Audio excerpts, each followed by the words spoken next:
Hello, hello, on se retrouve pour la ronde 4 du tournoi LTC du 22 février 2025 qu'on a eu à Strasbourg. Toujours un petit rappel de notre tournoi juste ici, multi-TCG du 26 et 27 avril. On a vu qu'il n'y a pas encore énormément d'inscrits sur Altered, on vous encourage vivement à vous inscrire, à prendre vos places. N'oubliez pas, c'est seulement à 20 minutes de Strasbourg. Voilà, et tout de suite, on part pour la game. Ok, donc on a Psycho à gauche contre J. Howard. Psycho qui a un tapis designé par un ami à lui dont il fera la pub juste après. On va mettre une petite pause à la vidéo pour vous en parler. Et on va tout de suite avancer la game après ça. Donc Psycho, j'ai vu qu'il joue le Fenecrobar. Et du coup, J. Howard qui lui va jouer Kojo. Donc, j'ai pas encore vu la liste de Fen, mais hâte de voir. J'ai vu que par exemple, la liste de SIP qu'on a travaillé ensemble, on a entré ses cartes dedans. Donc, l'entasseur McPeng. Donc, s'il a 2 cartes en réserve, il gagne 2 boosts et fugaces. Donc, il peut le jouer le premier tour de sa main. Et ensuite, au tour d'après, il va avoir 2 cartes de sa réserve. Et ensuite, il pourra le jouer pour qu'il s'assoie une 4-4-4 pour 2, ce qui est extrêmement fort. Il y a pas mal de synergie à faire avec elle. Par exemple, si dans son deck il va jouer également une nouvelle carte tour de passe-passe, donc qui lui permet d'échanger un personnage ciblé de sa réserve en main. Donc en fait, ce qu'il va pouvoir faire, c'est par exemple jouer toutes les cartes qui ancrent en effet cartouche, de les mettre dans sa réserve avec tour de passe-passe, et ensuite d'ancrer son McPeng. Donc là, on a pu voir qu'il a fait de la pub pour son ami. On va essayer de mettre la pause au bon moment. Voilà. Donc, petite pub pour Gabriel Bargiel. Pardon, j'ai eu un peu de mal.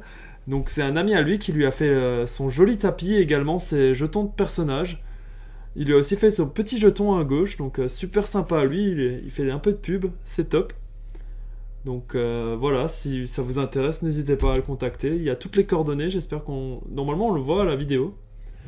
Et ensuite, on va tout de suite passer à la game. Donc je vais faire un petit avance.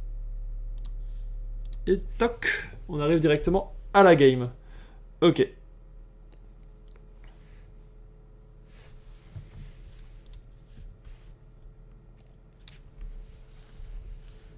Donc voilà, on peut voir la main de Kojo.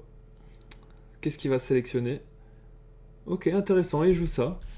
Donc, d'après ce que je vois de sa main, il va jouer la carte qui va permettre de lui mettre la carte du dessus en mana.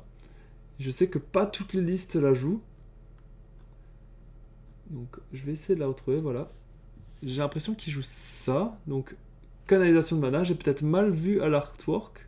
Mais j'ai l'impression que c'est la carte qu'il joue.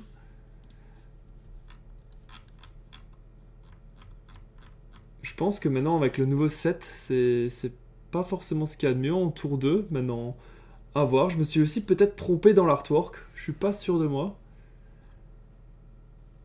Il a aussi les Isunuboshi. Donc 7 cartes. Donc pour une 0-0-2. Qui s'est fait remplacer dans quelques listes par le lapin. Ça, je pense que c'est une question de choix. Ou peut-être qu'il joue les deux. Donc le lapin ardent, on peut le donner fugace pour donner un boost. Il joue peut-être les deux. On va voir par rapport à la game. Donc c'est le premier joueur. Il va tout de suite invoquer Bouddha. La main de Fen, lui, je n'ai pas vu ce qu'il a pu avoir en main. Donc un petit Jin joué du côté héros. Donc petit Jin, qu'est-ce que ça fait? Si elle a un boost et elle devait quitter son expédition, elle va en zone de mana à la place. Donc super carte pour s'accélérer en début de partie. Elle coûte que 1, il reste encore 2 mana. Son adversaire qui lui va jouer une carte classique de Fen, donc Hathor. Donc Hathor, une 3-3, 0 pour 2. Donc qui va contester le petit Jin très bien. Et qui en effet cartouche peut renvoyer une carte de sa réserve en main. Son adversaire, lui, qui va jouer sa traceur Bravo qui est 3-3-3 fugace pour 2, qui lui permet de prendre l'expédition et d'empêcher à son adversaire qui a le Hathor de faire quoi que ce soit. Donc on a pu voir que le joueur de Bravos là, donc de Kojo, a pu prendre les 2 expéditions. Donc prendre l'avance au début de partie. Ok, donc là, Fen qui lui n'a pas de choix à faire par rapport à ce qu'il garde en mana ou pas. Je peux voir un petit Jin dans la main de J. Howard. Il a un biome montagne à droite, donc les petits Jins sont juste parfaits à ce niveau-là. À voir ce qu'il décide de faire. Je vois pas les autres cartes. Isunoboshi, donc on peut voir que l'autre biome c'est biome en plante, voilà. Donc il décide de l'enlever parce que c'est une 002 qui a aucun intérêt actuellement. Donc Psycho qui active la capacité de Fen qui dit qu'à midi il ravitaille, donc il a ravitaillé un Anansi. Anansi, carte clé également du deck, donc qui gagne un boost pour chaque carte qu'il en réserve, donc c'est une 2-2 et qui gagne un boost pour chaque carte qu'il en réserve, donc il va la jouer, donc ça va être une 3-3-3. Donc voilà, je vous présente la carte Anansi. Donc c'est pour 3 de la main, 2 en réserve. C'est une 2-2-2 qui, en effet flèche, gagne un boost pour chaque carte en réserve. Donc là, il a joué de sa réserve. Il a un Hathor, donc ça lui fait une 3-3-3. Ok, donc J. Howard qui lui va jouer son petit Jin boosté de la réserve. Ok, là il va jouer une unique. Je ne sais pas ce qu'elle fait, je n'ai pas moyen de voir. Donc à mon avis ça conteste. On va voir par rapport à ce qui va se passer dans la partie. On sait qu'il a encore un petit Jin en main, donc à mon avis il va quand même pouvoir prendre. Voilà, c'est ce qu'il va faire. Donc il va quand même pouvoir prendre l'expédition. J'ai l'impression que c'est une 2-3-2 qui gagne un boost. Pour 2. En tout cas, elle a un boost. Donc là, chaque personne avance. Donc avec les petits Jin, il n'a pas pu le contester dans les autres, éléments, on va dire. Donc le petit Jin, il le met en mana, vu qu'il avait un boost. Donc il a un mana de plus que son adversaire, il est à 5. Et s'il pose encore en mana, il va être à 6. Son adversaire, quant à lui, voilà, fait la capacité de Fen, 5 mana. Il peut aussi décider de ne pas mettre en mana si les coups de sa main et de sa réserve s'imbriquent bien, on va dire. Toujours ce biome plante en bas. On a pu voir qu'il a également pioché une nouvelle carte, un gros ajout pour Bravo. Donc c'est Seringar de Havre. Donc c'est une 3-3-1 pour 2 qui, si elle quitte la zone d'expédition, si elle a fugace, pioche une carte. Donc on a pu voir qu'il avait ça en main, c'est un super ajout pour Bravo. Ça lui permet de faire plus de pioches où il avait beaucoup de difficultés. Là pour 3, il décide de saboter. Donc il va jouer une espionne Ordis qui a effet main sabotage et s'il joue de la réserve, il va être un jeton 1-1-1. Voilà, donc il lui a enlevé son unique. Donc là, il conteste bien les 2 expéditions. Il a toujours une expédition d'avance, l'expédition héros.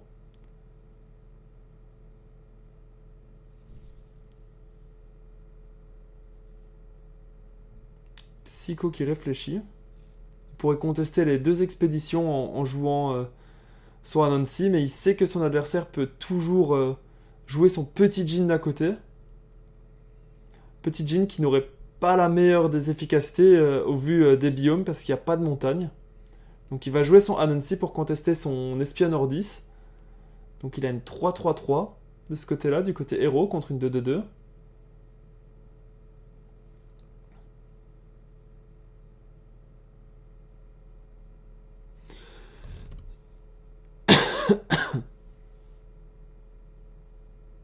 Ok, est-ce qu'il va tenter de le bloquer en jouant son petit Jin?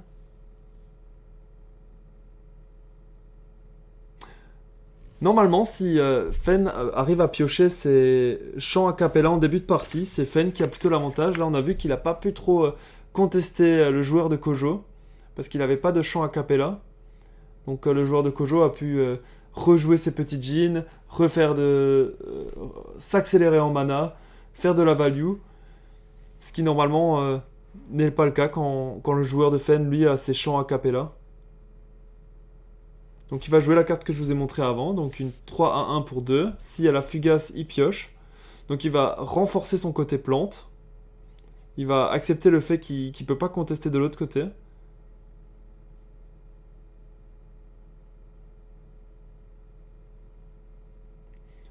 Le seul petit souci de ce play là, c'est qu'il va se surcharger en réserve. Il va devoir faire un choix, on va voir ce qu'il va choisir. Donc il passe, donc chacun avance de son côté.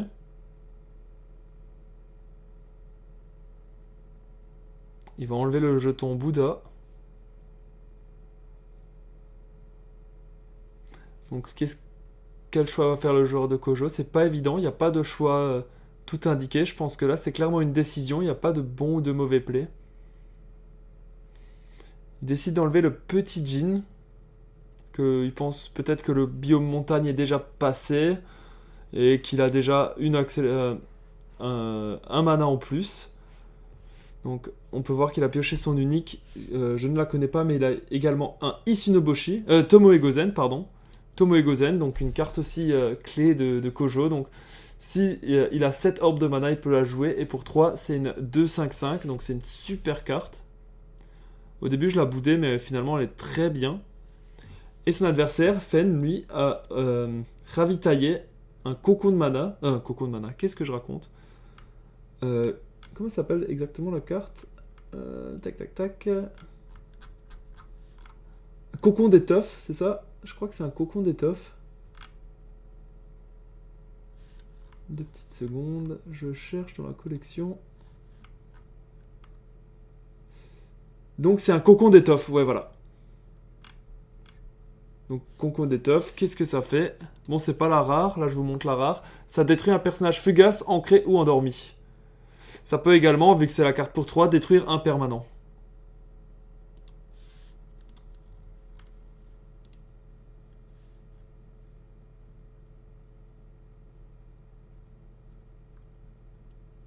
Ah voilà, je l'ai enfin trouvé. Elle est là. Donc il peut détruire une personnage qui a fugace, ancré ou endormi, ou défausser un permanent ciblé.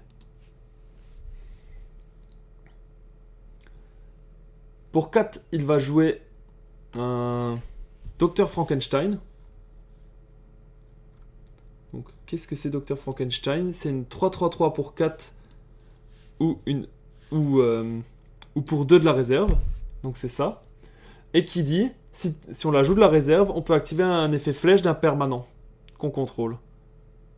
Donc ça peut également activer les permanents d'expédition. Donc je sais pas ce qu'il peut jouer en permanent d'expédition, mais s'il joue son Dr Frankenstein sur un permanent d'expédition qui offre un boost ou qui permet de ravitailler, il peut ravitailler encore une fois. On peut voir que de la main, la carte n'est vraiment pas forte, parce que pour 4, avoir une 3-3-3, c'est pas génial, mais de la réserve, c'est vraiment surstaté, et en plus, ça a un effet super cool si on a de quoi l'activer. Ok, donc il va jouer son unique qui, on dirait, a un effet flèche qui sabote, et qui a un effet réserve qui permet, je vois pas trop d'ici, mais qui, à mon avis, réduit les coûts des cartes qu'il joue. En tout cas, voilà, il va saboter le Hathor. Il va jouer Meunier Tudor sur son unique. Donc il va endormir son unique. Ok. Donc en fait, il va juste pouvoir jouer Meunier Tudor sur également Frankenstein. Ok, donc il veut pas non plus que son adversaire avance. Ah, moi j'aurais peut-être joué une de mes cartes à droite pour pouvoir piocher. Ah, c'est quand même ce qu'il va faire, c'est bien joué. Ok. Et il va la jouer ici, ok. Pour prendre cette expédition, je pense que c'est peut-être une expédition qui l'intéressait pas. En montagne haut. Petit freeze de la caméra. Donc là, la carte à fugace, il pioche. Du coup, c'était à mon avis un bon play d'utiliser Meunier Tudor pour pouvoir jouer sa carte à un coût réduit. Ok, on peut voir qu'il a pioché le traîneau enchanté. Donc traîneau enchanté, qu'est-ce que c'est? C'est ça.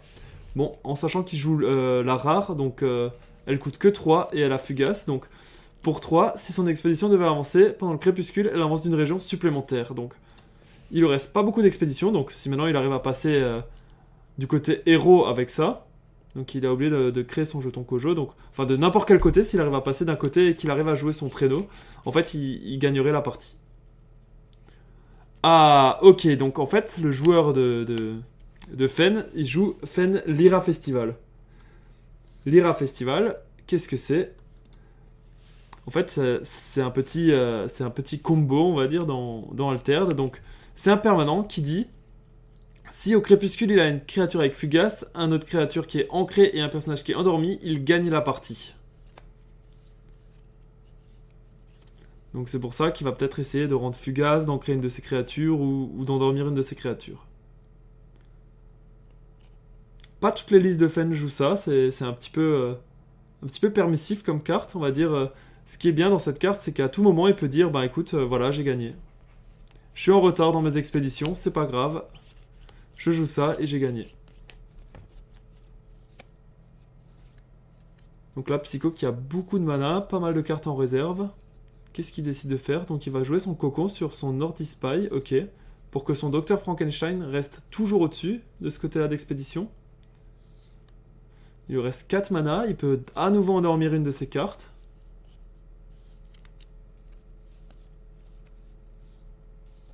Est-ce qu'il va jouer son traîneau? Je sais pas quelle est l'autre carte qu'il a en main.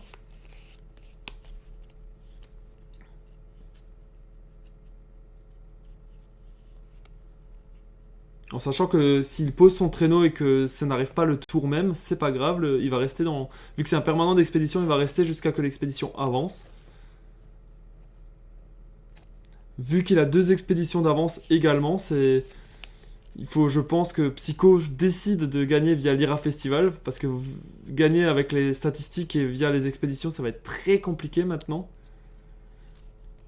Il n'a pas beaucoup de créatures, là, de disponibles, malheureusement, Psycho, donc c'est pas pour ce tour-ci. Il devrait essayer de contester son adversaire et essayer de gagner le tour d'après. Est-ce qu'il va jouer le Festival de l'Ira pour endormir un des personnages adverses? Je sais pas, on va voir. Ok. Donc le joueur de Kojo qui va encore jouer renforcé de l'autre côté, avec un traceur Bravo. C'est malin parce que en fait là il peut à tout moment jouer son traîneau à droite et avancer de 2 et gagner la partie. Donc on va voir si le joueur de Fen peut contester ça. Parce que s'il endort maintenant son traceur Bravo, donc il aurait plus que 2-2-2 de stats. Ah mais il faudrait qu'il l'endort et qu'il en plus joue une carte par-dessus, qui a plus de statistiques.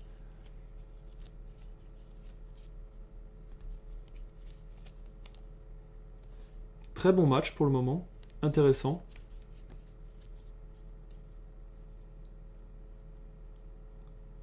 Ok, ça réfléchit, je pense que c'est un des tours les plus cruciaux, c'est pour ça que c'est un petit peu casse-tête. En tout cas, je pense pas qu'il puisse gagner avec l'Ira Festival. Ok, donc il va le jouer. Il va endormir son Bouddha. Ok, donc là, malheureusement, ouais, voilà, il va jouer le traîneau. Et je pense que là, Psycho ne s'y attendait pas et ça va être la victoire. Bien joué au joueur de Kojo, qui a rentré cette carte dans le deck et qui a pu réussir à surprendre son adversaire à la toute fin. Peut-être que Psycho aurait pu gagner au tour d'après, je pense, parce que s'il jouait une créature, il jouait son Docteur Frankenstein, il réactivait son effet de l'Ira Festival, donc il aurait pu avoir une créature fugace, il aurait pu ancrer une de ses créatures, et avec son Meunier Tudor qu'il a en réserve, il aurait pu endormir. C'était peut-être au tour près, là. Ok, c'était franchement pas mal du tout. Super game. Et n'hésitez pas à écrire des commentaires, ça fait plaisir de vous le lire. Si... à la place de voir les commentaires de crypto-monnaie, parce que malheureusement LTC apparemment c'est aussi une crypto-monnaie, alors tous les bots nous écrivent en commentaire. Encore merci tout le monde d'avoir suivi la vidéo et à la prochaine, salut.